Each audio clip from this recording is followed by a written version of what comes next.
With some irony, acquiring an older player struggling through another losing season may have been the missing piece for the Pittsburgh Penguins to keep Sidney Crosby, Evgeny Malkin, and Chris Letang together for at least one more year, if not more.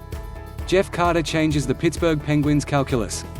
In the Penguins' horribly disappointing Round 1 loss to the New York Islanders, Penguins skaters outperformed the New York Islanders skaters. Despite the LW ghosting and lack of production from Jake Gunzel, Jared McCann, and Jason Zucker, who combined for 3 goals in the 6-game series, the Penguins controlled play. If not for leaky goaltending, oh what could have been. The Penguins created more chances than any other team in the playoffs. And that has to make GM Ron Hextall and President of Hockey Operations Brian Burke wonder. Carter, who will turn 37 on January 1st, gives the Penguins 4 players in their mid-30s, players who will no longer bring the return they could have 2 or 3 years ago. Crosby excluded from any trade wonderings, of course. But should the Penguins break up the band? They've been saying that for 4 years, right? So, I don't know if I'm going to change anybody's mind, but I think that we did a lot of good things, Crosby said. You can look at every year and analyze it differently. But this year I felt like we had a good group. And we did a lot of good things.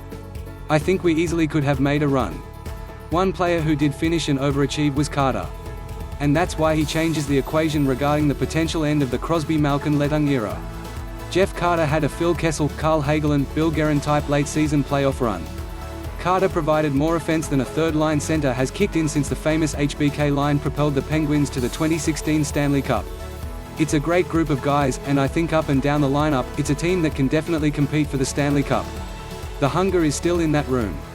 You know, that comes from the top guys, Carter said following the Game 6 loss. Those guys want to win. They want to get back to the top. And you can see that.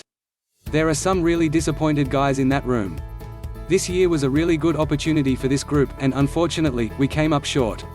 Carter scored 4 goals in the series, including a big one to open Game 6.